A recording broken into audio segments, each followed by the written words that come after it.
哎呦，又见面了，我亲爱的观众朋友，大家好，我是 Ryan。第4代大改款 Toyota Vios 已经推出了好几个月了，刚好我身边就有一位朋友，他就成为了这个第4代大改款 Toyota Vios 的车主，所以今天就邀请他来分享一下这整个月以来他对于这个第4代大改款 Toyota Vios 他的使用心得体验，当然也少不了分享这辆车它的优缺点啦。在没有正式进入今天的视频之前啊，希望我亲爱的观众朋友可以支持我一下，点个免费的订阅，还有开启你们小铃铛，帮助我在今年之内达到1万个订阅。当然也别忘了多多支持我的 Facebook Page 啊，在这边也先谢谢你们支持。OK 啦，这样的话就让我们开始今天的视频内容吧 ，Let's go。OK， 今天我们邀请到的这个第4代 Toyota Vios 的车主就是我身边的 Rider ATH， 一不小心又花钱买车了。你还记得上一次我们拍这个系列的时候是什么车吗？我的 MyV 3代半，然后过了1年过后就升级吗？它从短尾变长尾 ，MyV Sedan。对于这辆车你已经用了多久嘞？2个月，今天准。哦，2个月。OK， 好，这样子来讲的话，我们今天要谈的是这辆车的缺点嘛。因为你是车主，所以我们就会讲缺点。好，但是在讲缺点之前，我们先来讲一下这辆车它有些什么优点。我们不要一味的讲它缺点，等下网民讲我们很针对这辆车。因为我看到你的 comment 下面很多人讲哦，你很针对 Vios。OK 啦，其实也没有特别针对这辆车的优点，其实还是有的。我喜欢这辆车，它想一下，OK 啦，这辆车很省油啦。这辆车真的很省油。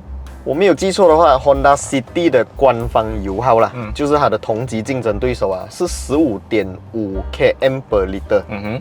那个是官方数据，一般上官方数据都会比实际低嘛。是。可是我的 Vios 啊，可以做到 Honda City 的官方数据。OK。我平时这样子加，我也没有特意的去省油加，我就是照平时的加法去加，该快就快，该慢就慢，该搁车就搁车。我可以做到的那个数据啦，最好的时候啦，如果我有走 highway， 是可以去到18、19 km/L。可是如果 City Drive， 像我平时一样在新山走 City 的话，大概是15.5。现在你一桶油大概可以跑，如果从满缸啊，大概可以跑多少？跑到亮灯大概是500多一点，这样 OK 啊。多少%City Drive， 多少% Highway Drive？60-70% City Drive，30% Highway。这样其实来讲算是蛮省油啊。如果是讲我从 KL 一打满full tank就回来新山啊，半缸我就回到了。也就是讲我还可以在新山加很久啦，就是回来就要300多了嘛里程，我还可以在新山加很久，就是500多肯定没有问题。这样除了油耗表现很好之外，还有些什么优点吗？它的优点哦，我觉得这一辆sedan车的车尾箱空间很好啊，很大，可以放很多东西。我的拍摄器材、我的行李箱，通通都可以塞进去。缺点也是在同一个地方，就是它的尾箱不能做到延伸，就是椅背不能倾倒。对了。其实我觉得这个问题应该是取决在于你最近驾的车都是短尾车，所以让你觉得sedan车很好。对咯，因为BRZ后尾空间很小，然后 Sciano 也很小，几乎是没有啦，几乎没有，很小，所以这辆车它让你觉得承载空间是有的，只是讲它的椅背不可以倾倒，所以这样子椅背不可以倾倒，会导致你可能要载长的东西比较不方便嘛。暂时啊，这2个月我走了 6000公里啦，是还没有载到长的东西啦，所以还 OK。如果是要载长的东西就完蛋了，到时候就有可能要找辆 4x4 了。对咯，哎呦，问题是你的Highline用来，你3 Highline 就卖掉了。你从拿新车到现在有发现到什么问题吗？哇，够力哦！有一个问题是拿车第2天就发现了的。这辆车因为是 G Spec 嘛，是 Electric Parking Brake。Electric Parking Brake 呢，就是用手拉一下就，它就电子手刹。对，这个电子手刹故障了，才拿车第2天就故障了。中间的荧幕就出那个电子手刹malfunction，然后车是可以走，可是你不能拉手刹。你停在斜坡，对我们车对啊，我们打去P它还是会一样会 lock 着啦，可是就不爽咯。然后回去原厂做第1次 service 的时候，他帮我 reset， 过后我以为就没有事情了。reset 了过后，我就去 Nas Abdullah 的家 open house 够力哦。这一个是比之前遇到严重，之前是车还可以走，只是不能拉 handbrake 吗？这次是 handbrake 不要放。我停在他的家，拉了 handbrake， 我下车，然后回的时候，车 start 了 handbrake 不要放，它就出现那个 electric brake handbrake 之类的东西malfunction，完蛋，我走不到哎，根本不能走我的车。后来我就 restart 我的车 ，restart 我的车 ，restart 才 OK。所以这个问题来讲的话，我们也不懂是你比较黑啊，遇到中奖车王啊，嗯，还是大家有这样的问题？如果是你们的车有遇到这样的问题啦，我建议我有发现啦，这个可能是我无意中发现的，就是你不要去用它的 Auto Hold 功能。只要你用它的 Auto Hold 功能，你用多几次就来了这个问题。如果你没有发现这个问题，很有可能是因为你从来没有用过你的 Auto Hold 功能啊。这个大家可以有机会去 test 一下你们的第4代 Vios 啊。在小那真的是 parking brake 不可以走嘞，就完了咯。那时候我真的很慌哎，我park在他的家门口，然后我又要回又回不到，然后全部人看我一直在那边 start 车死火 ，start 车死火，哇啦喂，够力哦。这样除了这个 electronic parking brake malfunction 之外啦，还有些什么问题吗？基本上这辆车没有什么问题啦，组装啊还是组装不是很美哦。车的车尾灯中间会有一条黑色的疤嘛，然后你就可以很明显的看到左右车尾灯的 gap 是不对称的，明显的不对称哦。然后你也是有发现过是吗？我的 bumper 好像装不好，左边的位置好像密度好像比较空，密这样密，没有办法，国产车就是这样子，本地生产就是这样。其实你这个后尾开不是你的问题。前几天我有看多大的4代群，也是有人这样的问题。都有的，真的要提升一下这个组装品质啊。已经近100千的车了，对咯，还这样子。 On the road 到了100千了哦。是啊，还这样的quality，我觉得身为1代的车主啦，我不只是1代，我1代跟2代的车主啦，我觉得第4代在这个组装方面可能就要有待加强了。车是越来越进步，而不是越来越退步。对咯，哎呀。因为你之前是3代半 Myvi 的车主嘛，对于这辆车，它的驾驶体验会跟3代半的 Myvi 有没有差别？哦，不一样。虽然 engine 跟那个牙箱是一样啦，一样是一个1500cc 多 VVTi， 一样是 DCVT， 可是整个驾驶体验不一样嘞，我觉得。我感觉它应该是在 tuning 方面，Toyota是有做了一些调整，一些微调。比较明显可以感觉到的是，从0到起步输 Myvi。OK， 那个冲力没有这样够力 ，pick up 没这样有力。对 ，pick up 没有这样有力。可是 Myvi 呢，在慢速行驶的时候，会有一个明显的，好像冲这样，你就劲。这辆又有啦，很少过 Myvi 很多。OK， 这个是慢速跟停止起步的差别。到了高速的差别就是 Myvi 比较不会去。我感觉到它可能 tune 到给 Myvi pick up 有，可是尾力输。然后 Vios 是 pick up 输，尾力比较好。有些人会有迷失。他讲，买一辆 Vios， 可是里面的东西呀，像 engine 都是 Myvi 的。但是它的驾驶体验是完全截然不同的。对 ，Myvi 还是有 Myvi 的驾驶体验，Vios 还是有 Vios 驾驶体验。是。这样子讲回来了啦，这个 DCVT 压箱，它是采用了跟 Myvi 一样的 DCVT 压箱嘛。我知道的是啦，那时候试车一脚油门下去的时候，它是会比较吵的。可是如果在 highway 呢，会这样的问题吗？还是会，可是你不会听到很明显的压箱的声音，因为多数都是风声。这辆车只要一过了120就很严重的风声，我怀疑是 visor 的关系。因为这辆车原厂就有来 visor。OK， 然后 visor 是会制造噪音的，是它的歌风。对，你只要超过120，你的歌就要开大声一点了。然后讲到歌要开大声一点呢，原厂的 speaker 呢很垃圾，很烂。我去我朋友的 service 店，他拆出来给我看，他讲比第3代的 Vios 还要更加烂，整个 build quality 就是输很多。所以我朋友是驾3代 Vios 的嘛，他上来我的车听了我音响，他讲，这个音响怪怪的，不是应该更好吗？为什么 downgrade 的感觉？所以继续关注我的频道，我已经换音响了。OK。听说有福利是吗？有福利。继续关注频道啊。这辆车它这次换了 DNGA 底盘，是 DNGA 不是 TNGA， 有差别的啊。所以它的驾驶体验来讲，好像过弯啊，还是在跑 highway 跑高速的时候，过弯表现如何？然后它的跑高速表现会不会像浮沉这样子，像坐船那样浮这样子？其实还好嘞，我觉得这个 DNGA 底盘，因为其实3代半的 Vios 或者3代的 Vios，我是没有长时间的驾驶过，所以我很难做一个 compare， 我就拿它来跟 Myvi 比啦。Myvi 肯定是比较浮。OK， 这辆车驾起来它的稳定性，因为没有办法，因为17寸的 rim， 是，然后它的胎宽原厂就205了，所以整辆车驾驶起来，我先不理它是不是 DCVT， 整个接触面积变大了嘛，跟地面的接触面积变大了，它就肯定是比较稳。corner 比较有 confidence， 尤其是高速 corner， 一个超速的情况下，你还是可以感觉到，我的车还算不错啦。所以这次花钱是买这个底盘，差不多是这样讲了。有网民讲，这辆车它的设计像 Honda City。哇，讲到这个够力哦，超尴尬。我刚拿车大概1个礼拜左右的时候，我就去 shopping 买东西。从 shopping 走去 car park 的时候，我就要开尾箱嘛，因为我手拿很多纸袋，我就要开尾箱。结果我开到隔壁的车，然后隔壁的车是一辆白色的 City， 就我去开那个尾箱，开不到，我开到 City 了。OK， 这个就还好。上个星期我从 KL 回来，我在这个休息站休息的时候，我下车上厕所，然后回来的时候我就在车上按手机，然后就有人走靠近我的车，我一个余光可以瞄到有一个人走靠近我的车，走，他就拉我的车门把手然后我就看住他就跟我sorry， 然后就走去我旁边，白色的 CD， 意外，所以还是有可能导致你自己误认，或者是别人误认这辆车。对哦，然后也是有朋友开玩笑啦，就讲新的 CD 出新的 CD 不错啊，美啊。所以这个不只是网民讲啦，可能有些不懂车的人，还是无意间对瞄到一下的人，还是会有认错的情况。对，他的屁股真的是很像啊。然后我自己都有不小心去开错那个 boot 了哦。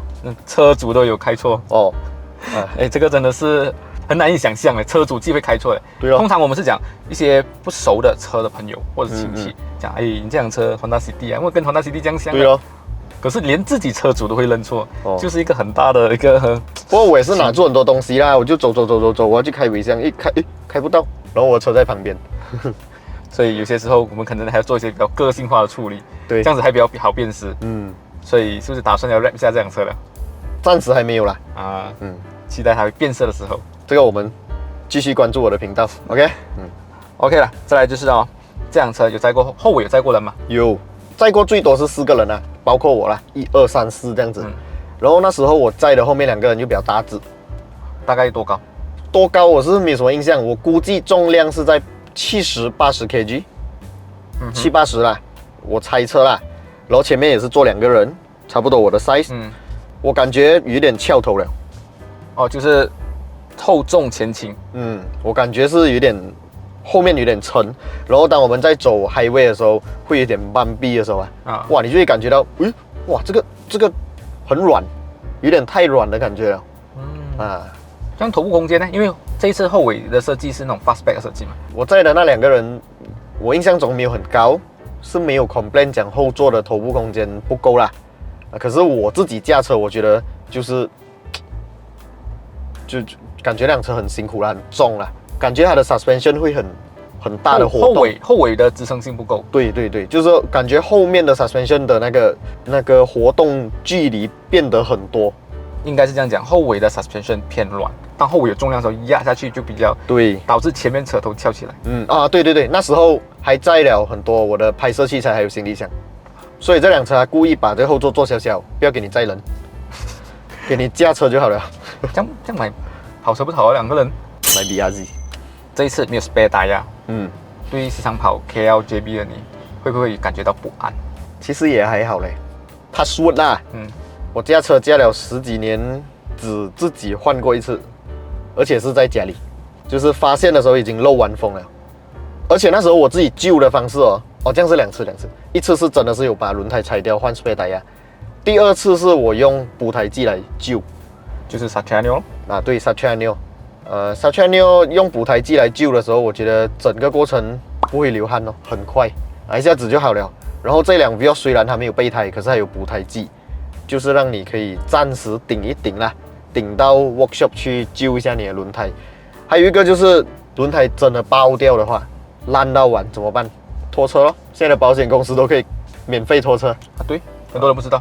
对呀，所以我是觉得也还好啦。如果它真的爆到整个烂掉了你也很难去拆卸那些了，你很难了。是，据我所知啦，其实这种补胎剂的，很多女车主很喜欢。女司机很喜欢。容易吗？不会流汗？会流汗。爆胎的时候打给男朋友，男朋友在千里之外又救不了。对哦。旁边叫人的话又不懂他是什么人。对呀。等下遇到色狼。对，爆胎你要自己换轮胎什么啊，哇，真的是很花时间、很花精力、体力，然后又危险哦。你想一下，你的车如果爆胎在 highway， 你停在路边啊，你有看过很多那种新闻吗？就是在补胎换轮胎的时候被撞死掉。被撞死掉。所以如果啦，你真的是在 highway 南北大道还是哪里，你的车真的爆胎了，又是爆在外侧的话啦，我觉得还是不要去动它好了，你躲去那个栏杆后面打电话叫救援了。现在 Plus 是有救援的。OK， 最后一个问题，这个问题我觉得也是跟你的3代半 MyV 有关系的。去年你把你的 MyV 3代半卖掉，其中的问题是你讲到它的车道维持自重，它的是靠创线，它的并棒就这样弹来弹去，弹来弹去，垃圾哦。这样子，这两个会有相同的问题吗？一样，一模一样，同一套系统来的。这辆车还没有发布之前，我就已经神算给我算到了。我想，这个所谓的 TSS 啊，Toyota Safety Sense 啊，其实就是 Baroda 的那一套，就是同一套东西。在 highway 的时候，你根本没有机会放手驾驶，因为它是创线的，创左、创右、创左、创右，它是不会像它的同级竞争对手 Honda City 这样维持在路的中间了。就算转弯，它也是会跟着顺顺转，没有啊？这个 Vios 是不会这样子的，不够 smart， 就是它把系统放下去，但是就是给你那个系统，但是没有那个智能。这个东西啊是可以骗到人的，它可以跟人家讲我的车有 ACC 啊，可是它的 ACC 是半套，它的 ACC 是一个不成熟的技术，就好像 TSS 其实也是去到很多代了，现在是第3代了嘛，最新的很强了。Subaru 的 iSight 也是去到第4代了，它是一直迭代。那这一套 TSS 呢，是一个比较旧的东西了。我们不能讲它不好用，不能用，它能用，可是它没有很完善。打算卖车了没有？没有啦，还没有卖。还有一个优点，它的360很高清，它的360够力哦，高清到啊 ，Lexus 都不够它来啊。是啊。连最近刚刚新出的一辆 MPV 车，同品牌的，输。突然这样讲一下，我就想到还有2个，一个隐藏优点，一个隐藏缺点，都是在同一个功能。隐藏缺点呢，我们先来讲，就是它的冷气啊，只能吹身体跟吹脚，没有其他地方可以吹了。它的吹脸跟吹脚哦，你看啊，只可以同时选择吹身体加吹脚，或者吹身体。连阿夏都可以吹大镜啊！阿夏有5个 mod 呢，我讲的阿夏是22千那一款啊。另外一个隐藏优点呢，也是在冷气，它冷气真的干冷了，超冷。我晚上驾这辆车啊，我开28度，就是最不冷啊，28度啊，然后风开1号风，我要穿 jacket。我知道它的28度肯定不是28，如果拿温度计来量，可能才21、20度这样吧。太冷了，晚上太冷了，真的要穿 jacket 的。哇，这样子这辆车的优点就是aircon冷了。Proton 可能要输它啊。以前我们讲 Proton 一刷啦 ，Proton Persona 对 Gen 2那种 aircon 是西北鬼冷的，西北鬼冷吗？这个的更冷。坐姿呢？你觉得这个坐姿有达到你的标准吗？MyV 的坐姿是不正常坐姿，它 steering 是不能拉前后的嘛，对，只能上下。Vios 可以啊，可是它的坐姿其实我觉得还不够完美啦，但是 OK 啊，合理的坐姿啊，然后讲到坐姿，我们要讲一下这个椅子，长途驾驶真的 good，可能我现在拥有的车其他都不 good 啊，所以我觉得这个 good 啊，长途驾驶不会很累，腰部支撑算是 OK， 它没有顶到很好，可是包覆感 OK， 然后柔软程度啊，长途驾驶的那个疲惫感啊，我们的屁股大腿的那个疲惫感。我觉得都 OK， 而且它的配色我觉得 good， 这个就是我喜欢的颜色，不是那个哇老那个儿童座椅 baby car seat 这样哦，儿童座椅什么 designer 来的？是啊，好了，基本上这个第4代大改款多大Vios它的优缺点，还有对这辆车的使用心得大概是这样子啦。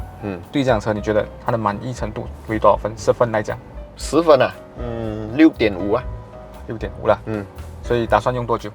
不知道，继续关注我的频道。听说你频道也是有做了很多关于这个 content 是吗？哇，一系列 ，OK， 大家可以关注我的频道，从买车到慢慢 upgrade。我要做全马第1辆 Gazoo Look GR Look 啦，加狗啦，因为3.75代是有出 GRS 嘛，对，4代没有。我很喜欢 GRS， 我很喜欢3.75代的 GRS， 可是它是一个过渡产品了，我不可能去买。所以我就买一个第4代，用我自己的对 GRS 的理解来搞这辆车啊，不是没有，放在小改款的时候，没有错。这个套路已经被我们摸透了。Toyota，如果你现在在看，你已经给我们摸穿你的底细了。接下来我相信多2年过后就会出个4代半 GRS， 对，一定会。